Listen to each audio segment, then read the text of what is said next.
दोस्तों, हम में से कई लोगों के जीवन में, लगभग सभी लोगों के जीवन में दुख भरे पड़े हैं और हम समझ ही नहीं पाते कि इन दुखों का अंत कब होगा और कैसे हम इन दुखों से छुटकारा पा पाएंगे। तो आज इस प्रश्न का उत्तर जानते हैं श्रीमद् भगवत गीता के एक श्लोक से, जिसमें कि स्वयं श्री कृष्ण ने इस प्रश्न का उत्तर दिया है। तो इस श्लोक को समझने के लिए कहानी सुनते हैं, और ये कहानी है अरुण नाम के एक लड़के की। जैसे ही अरुण की उम्र 23 साल की हुई तो उसके माता पिता कार से कहीं जा रहे थे और एक कार एक्सीडेंट में उसके माता पिता की मृत्यु हो गई। अब अरुण के जीवन में दुखों का पहाड़ गिर पड़ा। अब अरुण रोज अपने काम पर जाता और शाम को काम पर से वापस आ जाता। उसके जीवन में कोई भी नहीं बचा था और अपनी सुबह 9 से 6 बजे की नौकरी से अरुण बहुत ही खुश था, चाहे उसकी तनख्वाह बहुत ही कम थी। फिर भी अरुण का गुजारा काफ़ी आसान से हो जाता था, मगर अरुण अंदर से टूटा जा रहा था। अरुण के जीवन में बहुत ही खालीपन था और वो हमेशा अपने आप को अकेला ही महसूस करता। किसी तरह उसके ऑफिस का टाइम सुबह 9 से 6 बजे तक का तो कट जाता, मगर वो जब अपने घर पर आता है तो वो अपने आप को अकेला ही महसूस करता है। कुछ महीने ऐसा ही चलता रहा, मगर एक दिन अचानक अरुण को सड़क के किनारे एक कुत्ते का बच्चा दिखाई दिया और अरुण ने देखा कि वो कुत्ते का बच्चा अकेला था, उसे कोई भी देखने वाला नहीं था। यह देखकर अरुण को उस कुत्ते के बच्चे के ऊपर दया आ गई और उसे लेकर वो अपने घर आ गया। और अरुण जब भी उसके साथ में होता या उसे अपने हाथ पर उठाता तो उसकी खुशी का कोई भी ठिकाना नहीं रहता, जैसा कि उसके जीवन में बाहर सी आ गई हो। शायद दोनों के हालात एक जैसे ही थे। अरुण ने अपने परिवार को एक एक्सीडेंट में खोया था और उस कुत्ते के बच्चे को देखने वाला इस दुनिया में कोई भी नहीं था, और दोनों का शायद दुख भी यही था। इसलिए दोनों के दिल भी आपस में मिल गए और दोनों एक दूसरे के साथ में अपना टाइम एक्सपेंड करने लगे। और जब भी वो दोनों एक दूसरे के साथ में होते हैं तो अपने आप को बहुत ही खुश महसूस करते हैं। अब अरुण रोज दफ्तर से घर आकर उस कुत्ते को घुमाने ले जाता बाहर। इधर से देखा जाए तो अरुण का जो खालीपन था वो दूर होने लगा। एक दिन अरुण अपने कुत्ते को घुमाने लेकर गया और वो कुत्ता एक बिल्ली को देखकर बिल्ली के ऊपर झपटा और अरुण के हाथों से उसकी कुत्ते की चेन छूट गई।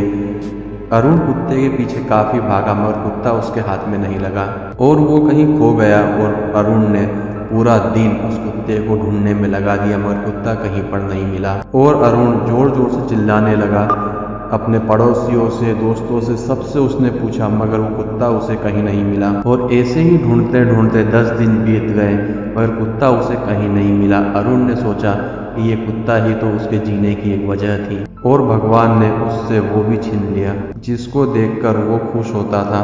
और उन 10 दिनों में अरुण ने काफी खालीपन महसूस किया और अपने नसीब को और भगवान को कोसता रहा। अरुण ने सोचा कि काश उसने अपने कुत्ते की जंजीर को थोड़ा जोर से पकड़ा होता तो कुत्ता आज उसके पास में होता। और अरुण ने खुद को कोसा कि वो कितना बड़ा मूर्ख है कि उससे कुत्ता तक नहीं संभल पाया। कुछ दिनों के बाद में पड़ोस में रह रही एक लड़की ने उसके दरवाजे पर दस्तक दी और इस लड़की के हाथ में अरुण का कुत्ता था। और उस कुत्ते ने जैसे ही अपने मालिक को देखा वो कूदकर अपने मालिक के पास में गया। और जो लड़की उस कुत्ते को लेकर आई थी, अरुण ने उसे धन्यवाद दिया और अरुण ने अपने हाथों से उसे चाय बनाकर पिलाई। और उस लड़की ने बातों ही बातों में उसे अपना नाम बताया कि उसका नाम मेघा है। और मेघा और अरुण ने आपस में काफी देर बातचीत की। दोनों एक दूसरे को पसंद करने लगे और कुछ समय के बाद में दोनों ने एक दूसरे से विवाह भी कर लिया। अब अरुण ने सोचा कि वो कितना भाग्यशाली है कि उसके हाथों से उसका कुत्ता छूट गया और मेघा उसे लेकर आई और दोनों एक दूसरे को पसंद करने लगे और दोनों ने शादी भी कर ली। अरुण भगवान का शुक्रिया अदा करने लगा कि अगर उसके हाथों से उसका कुत्ता नहीं छूटा होता तो आज उसे मेघा नहीं मिली होती। सब एकदम सही चल रहा था, मानो अरुण के जीवन में एकदम से बाहर आ गई हो। और कुछ सालों के बाद में अरुण के घर में एक लड़की का जन्म हुआ। अब अरुण को लगा कि जिंदगी से अब उसे कुछ चाहिए ही नहीं था। और कुछ सालों के बाद अरुण अपनी लड़की को कार में लेकर कहीं जा रहा होता है और पीछे से उसकी कार को एक दूसरी कार टक्कर मार देती है। उसकी कार एक ट्रक में जाकर लग जाती है और उसकी कार का एक्सीडेंट हो जाता है। इसमें अरुण को काफी चोट लगती है और अरुण को हॉस्पिटल ले जाया गया। इतनी देर में अरुण की पत्नी मेघा हॉस्पिटल में ही आ गई और उसको पता चला कि उसका अरुण का एक्सीडेंट हो चुका है, तो वो भी काफ़ी ज़्यादा दुखी हुई। और मेघा की उपस्थिति में डॉक्टर ने अरुण को बताया कि उसकी छाती पर काफ़ी ज़्यादा चोट लगी हुई है, जिसके कारण अरुण की छाती की स्कैनिंग करनी पड़ी। अब अरुण ने महसूस किया कि वो कितना अभागा है, भगवान ने उसके जीवन में कितने दुख लिखे हैं। अभी तो बड़ी मुश्किल से उसके जीवन में सब कुछ ठीक हुआ था। अगर वो अपनी लड़की को लेकर बाहर घुमाने नहीं लेकर जाता तो ये सब होता ही नहीं। और सारी रात ऐसे ही विचार अरुण के मन में चलते रहे। और अगले दिन डॉक्टर अरुण से मिलने आए। डॉक्टर ने अरुण से कहा, मेरे लिए तुम्हारे पास में दो खबर है, एक अच्छी है और एक बुरी है, बताओ पहले कौन सी सुनना चाहोगे। और अरुण ने कहा, पहले आप बुरी खबर ही बता दीजिए। अब डॉक्टर ने अरुण को बताया कि जब उन्होंने उसकी छाती की स्कैनिंग की तो उसमें कैंसर पाया। अब मानो अरुण के पैरों के नीचे जमीन खिसक गई और उसकी आंखों में आंसू रुकने का नाम नहीं ले रहे थे। इतने में अरुण ने कहा कि अब अच्छी खबर क्या हो सकती, वो भी सुना दीजिए। अब डॉक्टर ने कहना शुरू किया कि तुम्हारा एक्सीडेंट हुआ, तुम हॉस्पिटल में आए और छाती में काफ़ी ज़्यादा चोट लगी थी, तो हमें तुम्हारी स्कैनिंग करनी पड़ी, जिससे कि छाती में तो जो प्रॉब्लम थी वो तो थी ही, मगर जो कैंसर था उसका एक इनिशियल लेवल था जो कि एक बहुत ही छोटे से ऑपरेशन से निकल जाएगा। मगर अधिकतर केसों में ये जो इनिशियल लेवल है, स्टार्टिंग पता नहीं चलता है। इसका पता जब चलता है जब ये कैंसर बहुत ही ज़्यादा बढ़ जाता है, उसका कोई भी इलाज नहीं होता है। मगर तुम खुशकिस्मत हो कि तुम्हारा एक्सीडेंट हुआ और तुम हॉस्पिटल में आए और हमने तुम्हारी छाती की स्कैनिंग की, जिसमें कि एक कैंसर का पता चला जो कि अभी इनिशियल लेवल पर है और छोटे से ऑपरेशन से निकल जाएगा। और जैसे ही अरुण ने डॉक्टर की बात सुनी, अरुण ने भगवान का शुक्रिया अदा किया कि अच्छा हुआ कि मेरा एक्सीडेंट हुआ और मैं इस हॉस्पिटल में आया और मेरी छाती पर चोट लगने के कारण उसकी स्कैनिंग हुई और जो कैंसर था उसका इनिशियल लेवल पर ही पता चल पाया। दोस्तों, इसी तरह कई बार हम जान ही नहीं पाते कि जो हमें सही लगता है वो गलत होता है और जो गलत लगता है वो हमारे लिए सही होता है। अरुण का कुत्ता गुमा,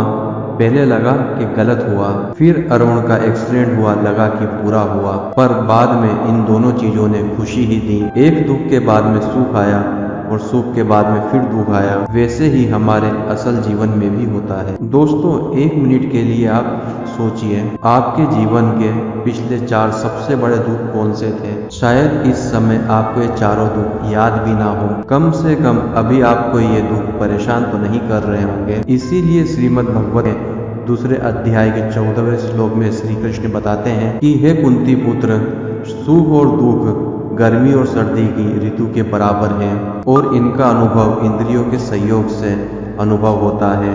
यानी कि जैसे सर्दी की ऋतु के बाद में गर्मी की ऋतु आती है और गर्मी के बाद में फिर सर्दी आती है, और वैसे ही दुख के बाद में सुख आता है और ये चक्र ऐसे ही चलता रहता है। अगर आपको आपके प्रश्न का उत्तर मिल गया हो तो वीडियो को लाइक करना मत भूलिएगा और इस वीडियो को ज़्यादा से ज़्यादा शेयर करिएगा, जिससे कि वो भी अगर अपने जीवन में अभी किसी प्रॉब्लम से जूझ रहे हैं तो उन्हें भी इस वीडियो को देखने के बाद में हौसला मिले।